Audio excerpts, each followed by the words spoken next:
playing my DK all day long, playing my DK while I sing this song. Hey man! What? What? What? What? What? What? What? What? What? What? What? What? What? Man, Dark Transformation! Shit! Yeah, you better learn those talents, gear, rotation, legendaries, and more!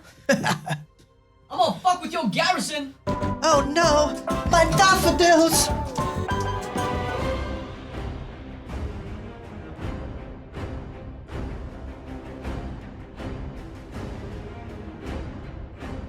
Talent is what my dad said I lacked. But who's laughing now? Huh, Dad?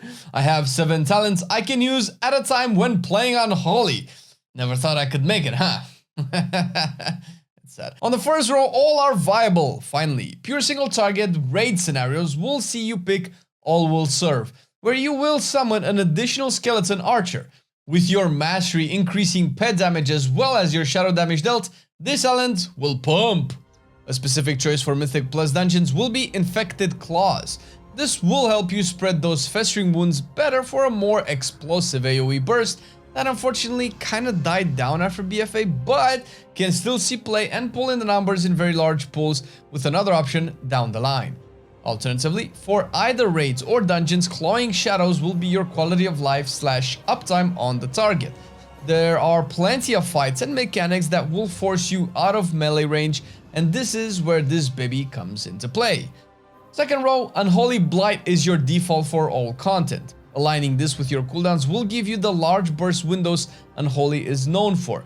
It works pretty well in both single target and AoE scenarios, and you will only really replace this with Bursting Swords for very large AoE burst windows. That will likely happen in dungeons and would work ideally with Infected Claws, since you would want as many wounds on as many targets as possible. The third row is a utility row, and here you usually pick what you know you can exploit in the content you do with the people you do it with. A solid choice will be Asphyxiate. This has applications everywhere, however limited. Long range single target stun is nothing to scoff at, and to be fair, it's taken for a lack of a better option.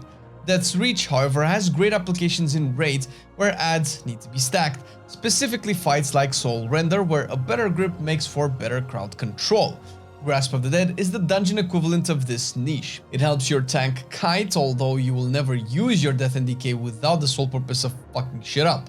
On the fourth row, you might recognize the next contender from such appearances as your parents' disappointment speech and your wife's influence on your life. I'm going to die alone, aren't I? Soul Reaper is the only good choice in all encounters. Yes, raids and dungeons too. You will want to use it only to get the execute damage going even in AoE.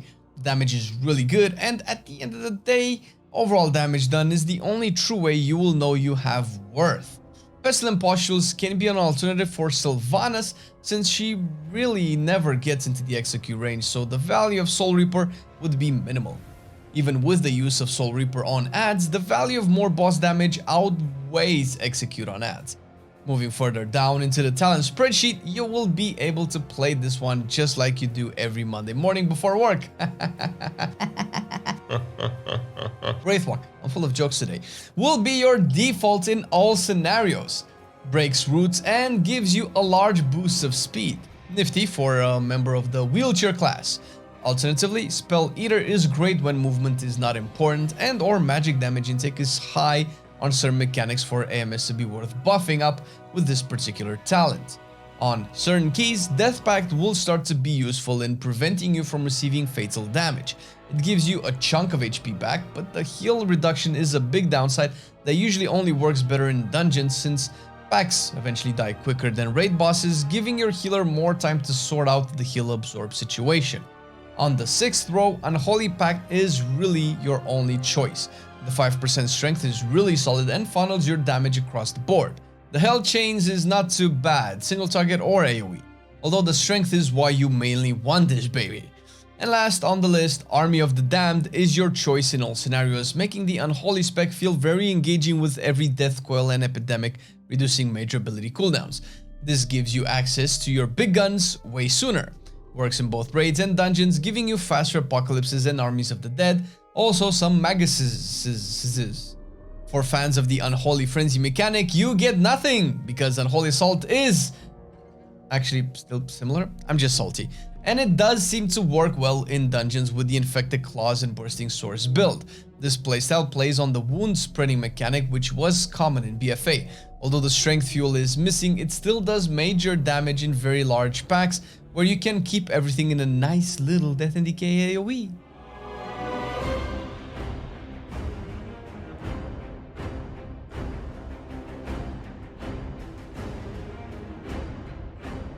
If you want to know what your best stats are, or better yet, what the best piece of gear to equip is, then you'll have to sim for the correct answer, or as close as you can get to it. And like you, we already have a video out on it that will help you get started. Otherwise, if you cannot be bothered by it and just want some general guidance, then go for strength in all things. This will mean eye level in almost every situation that does not involve rings, trinkets, neck pieces. These don't usually come with strength, so eye level there is relative. What's more important, after strength is mastery. This will be your main secondary stats. You usually follow this with haste and crit, and you reverse these two in AoE. Lastly, you keep versatility. This is a point of reference. Nothing is final, and stats change all the time. If you sim your gear, you will get the most optimal setup, otherwise the approximation will probably be within a few percentages of optimal play. I won't repeat myself about simming consumables and shit, but can give you some suggestions. For the weapons, you will enchant it with nothing, except Rune of the Fallen Crusader, because, you know, OP DKs are OP. Your chest should have the Eternal Stats enchant, which will be the best most of the time. Eternal Strength goes on your gloves, and your cloak will have a wide range of options, but we do recommend Fortified Speed, since you are already pretty slow, and a bit of extra movement speed will not hurt your uptime on your target. So for the rings, get Tenet of Mastery with Masterful Jewel Clusters for your sockets. If you sim your stats in any way, likely these will be the first you will replace. Get a Spectral Flask of Power to start off with, and keep some Potions of Spectral Strength on hand for extra DPS burst. Shaded Sharpening Stones or Weight Stones will be your weapon consumables of choice as well. Despite you being dead, you can still enjoy a good feast out on a Friday night or raid night. Funny jokes. But hey, if that's out of your price range, some iridescent ravioli with applesauce will work just nicely for that juicy mastery buff.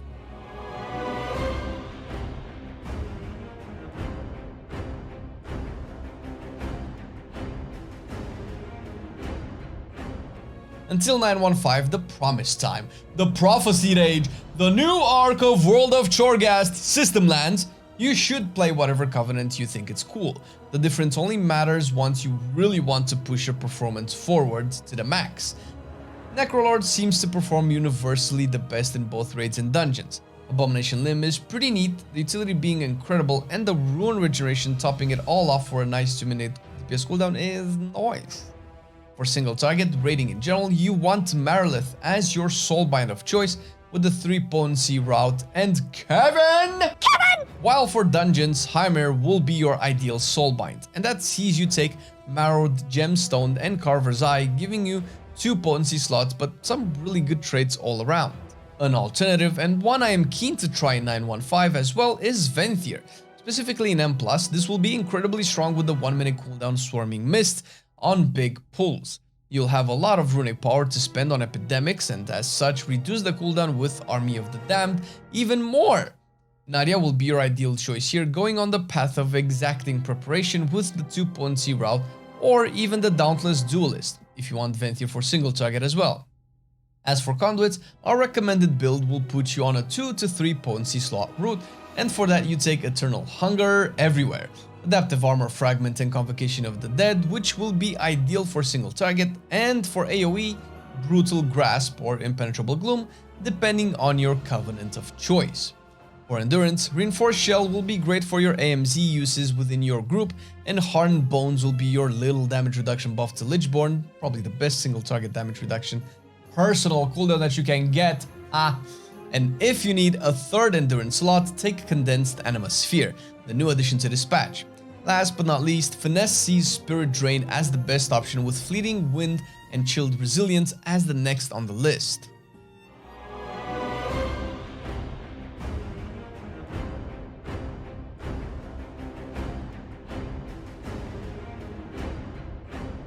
Unless you will sim or go to websites like bloodmallet.com, then you will want to aim for a few trinkets.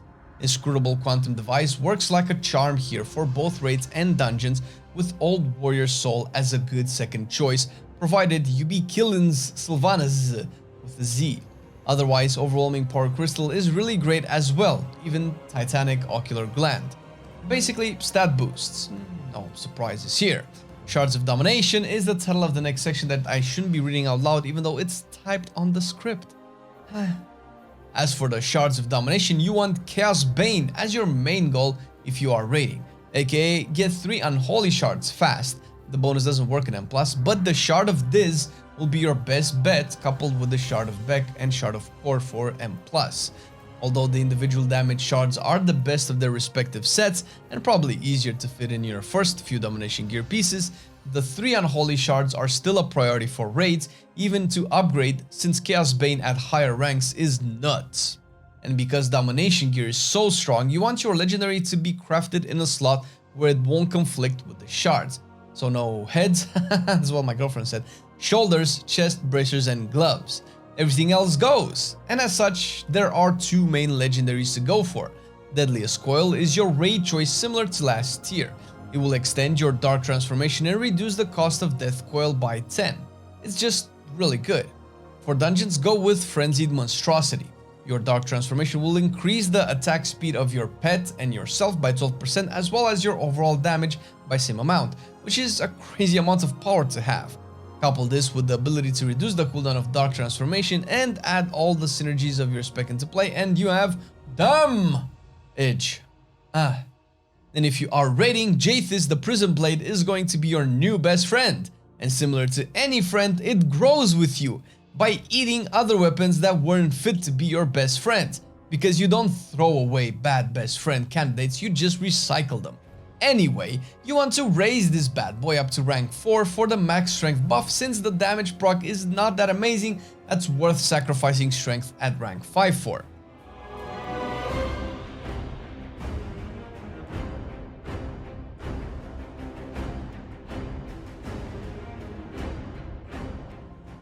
When you open on a boss, you start with precasting Army of the Dead. Use Festering Strike twice for the wounds application. Use Unholy Blight with trinkets and shit. Pop Dark Transformation. Use Abomination Limb. Apocalypse next together with Racials if applicable. And last, if you are not Necrolord, pop your Covenant ability here. As far as priority goes, Soul Reaper is your numero uno once the target is below 35% HP. Unholy Blight for the reapplication of Virulent Plague. Use Death Coil once you go over 80 runic power or if you have a Sudden Doom proc. Use Festering Strike if the target has fewer than 4 wounds active. Use Scourge Strike so long as there are more than 3 wounds to pop and fill in with Death Coil if the case. Ideally you want to keep around 2 to 3 wounds on your target to make sure the upcoming Apocalypse is easier to press on cooldown and with 4 wounds active. Although this priority is meant to give you a better idea of your mindset, when it comes to cooldown alignment, you kinda want to pair Unholy Blight with Dark Transformation and Apocalypse in this order. In AoE, when opening on a pack, your most important goal is keeping up Virulent Plague with Outbreak or Unholy Blight. Use a maximum of 2 Festering Strikes if the pack will live long enough to take advantage of the AoE wound popping. Use Apocalypse on a target with 4 wounds. Pop Dark Transformation. Note that if you are playing Infested Claws and Bursting Swords, you want to press Dark Transformation before starting to use Festering Strikes to maximize the amount of wounds you would have up. Use Epidemic freely to deplete your runic power. Death and Decay on 3 or more targets. In Death and Decay, spam Scourge Strike and Epidemic to prevent capping on runic power. Once Death and Decay is done, you play your single target rotation, swapping Epidemic for Death Coil on 3 or more targets. Note that as long as you are in your Death and Decay, your Scourge Strike will cleave mobs that are outside as well, aka Clawing Shadows. A special thank you to Biceps and Taysnack for helping us with the video and providing us all the feedback and explanations. Thank you very much. You can find these beautiful bastards in the Acris Discord channel where they talk more advanced Unholy stuff for you lovely birds. I don't know why I called you birds. You're actually people, but that's not important. What's important is that Biceps also does advanced DK videos on his YouTube channel and streams a lot of Unholy DK, and his stream and everything is down below. So check him out. Thank you guys for the support. Ha! And thank you the Patreons for supporting our channel. You guys are rocking it hard. It's a pretty tricky time with YouTube nowadays, to be fair, and nobody knows what the fuck is going on. So your added support is very, very welcome, and we're very, very grateful for it. And if you, dear viewer, like our videos and you want to see more, check the link down below. You'll find our Patreon page. Thank you for watching the video. Hope it helped, and we'll see you next time. I've been loving it then, I still love it now. Still, I play WoW. Still, I play WoW. Getting better every day, let me show you how. Cause still, I play WoW. Still, I play WoW. It's getting harder to stay, but at the end of the day, it's a guilty pleasure, so just log in and play. Whether it's classical retail, I'ma do a /bow. Still,